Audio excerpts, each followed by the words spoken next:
माशी इस्तेहकाम सियासी इस्तेहकाम के साथ जुड़ा है। गुज़िश्ता 9 माह में हुकूमत को अंदरूनी और बैरूनी खलफचार का सामना करना पड़ा।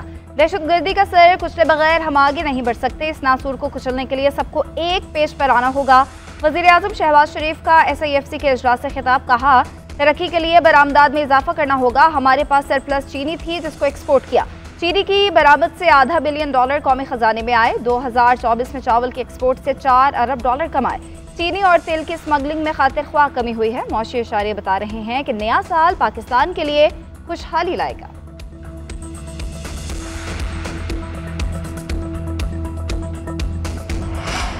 तहरीक इंसाफ और हुकूमत के दरमियान मुज़ाकरात का दूसरा राउंड शुरू। अपना मौक़िफ़ पेश करेंगे और हुकूमत की भी सुनेंगे। मुज़ाकरात का मरहला तवील होता है, 2 मुलाकातों से कुछ नहीं होता।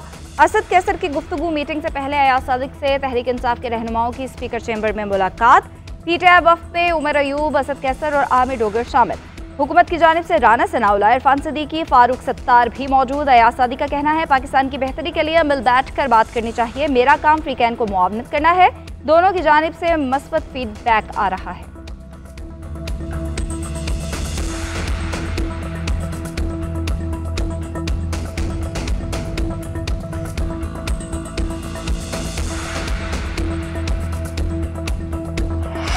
तहरीक इंसाफ ने मुज़ाकरात को आगे बढ़ाने के लिए 2 मुतालबात रख दिए। अपोजिशन लीडर उमर अयूब ने कहा है कि PTI का पहला मुतालबा बानी PTI समेत सियासी कैदियों की रिहाई का है।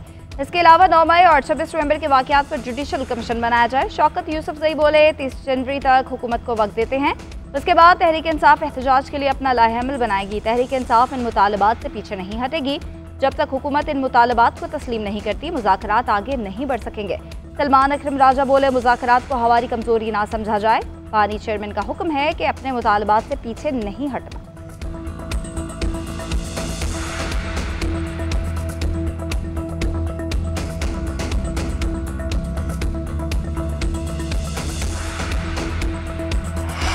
PTI के साथ संजीदगी के साथ बातचीत कर रहे हैं। बानी PTI दूसरों को कहते थे रसीदें दिखाओ, आप भी रसीद दिखाओ। वफाकी वज़ीर मनसूबाबंदी एहसन इकबाल ने कहा, सरकारी तहाइफ की रसीद दिखा दे, आपको कुछ नहीं कहा जाएगा। जो शख्स जुडिशल रिमांड पर होता है तो रिहाई अदालत से होती है।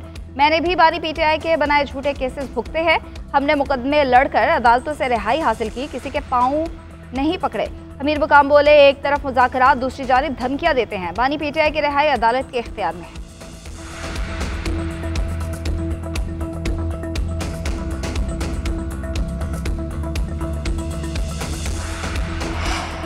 सानेहा 9 मई के 19 मुजरिमान की सजाओं में मुआफ़ी का ऐलान। मुजरिमान को ज़ाब्ते की कार्रवाई मुकम्मल होने के बाद रिहा किया जा रहा है।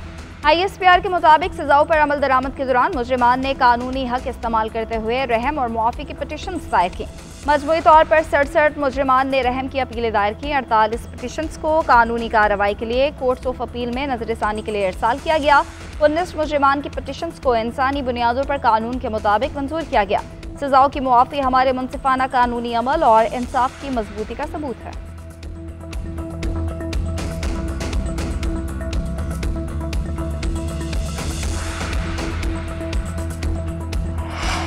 कायमा कमेटी बराए इंफॉर्मेशन टेक्नोलॉजी के इजलास में एक बार फिर इंटरनेट की बंदिश की गूंज। चेयरमैन कमेटी ने कहा कि VPN की बंदिश नहीं होनी चाहिए। अपोजिशन लीडर उमर अयूब ने कहा कि इंटरनेट की बंदिश सुस्त रवि के मामले पर सब कमेटी बनाई जाए। हम VPN रजिस्ट्रेशन की मुखालिफत करते हैं। चेयरमैन कमेटी ने कहा कि चेयरमैन पाशा को तलब करके इंटरनेट बंदिश के नुकसानात का पता करते हैं। शर्मिला फारूकी बोली, इंटरनेट के मामले पर वजारत दाखिला के नुमाइंदगान को तलब किया जाए। कमेटी ने इंटरनेट के मामले पर वज़ीर दाखिला से इन कैमरा ब्रीफिंग मांग ली।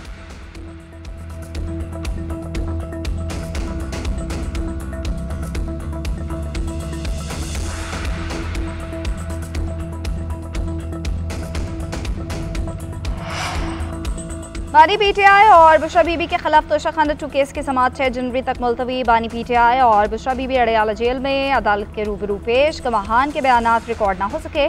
काबीना डिवीजन के गवाह बयान रिकॉर्ड कराने के लिए अदालत में मौजूद थे। वकला सफाई की जानिब से हाजिरी मुआफ़ी की दरख्वास्त। Special public prosecutor Zulfiqar Naqvi ने दरख्वास्त की मुखालफत की। अदालत ने समाअत मुलतवी करते हुए वकला सफाई को गवाह पर जिरह का हतमी मौका दे दिया।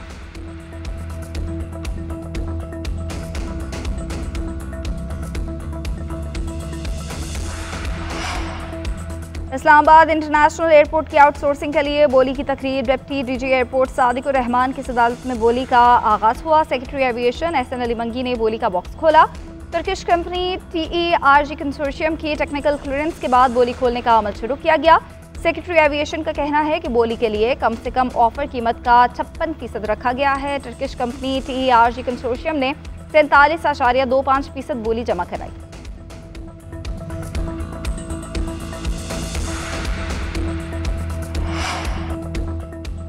लाहौर हाईकोर्ट ने स्मोक से मुतालिक दरख्वास्तों पर तहरीरी फैसला जारी कर दिया। अदालत ने प्राइवेट स्कूल्स को तलबा के लिए बसेस का इंतजाम करने के लिए इकदाम की हिदायत कर दी। फैसले में कहा गया जो स्कूल अमल ना करे उसके रजिस्ट्रेशन को मुअत्तल कर दिया जाए।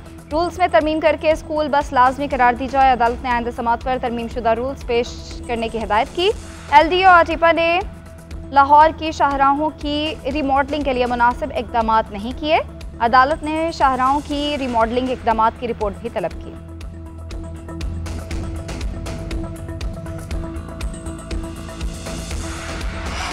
और पाकिस्तान और जनूबी अफ्रीका की टीम्स का दूसरा test match New Zealand Cape Town में कल मैदान सजेगा। कौमी टीम की मैच से कबल भरपूर मशक़ें, पहले मैच में तगड़ा मुकाबला करने वाली शान मसूद 11 जीत के लिए पुरुम्मीद है। कौमी टीम का कॉम्बिनेशन ना बदलने का इम्कान। मेज़बान टीम में एक तब्दीली मुतवक्के है। प्रोटीज ने पहला टेस्ट 2 विकेटों से जीता। पाकिस्तान को सीरीज बराबर करने के लिए लाजमी फतह दरकार है। मैच का आगाज कल दोपहर 1 बजे होगा।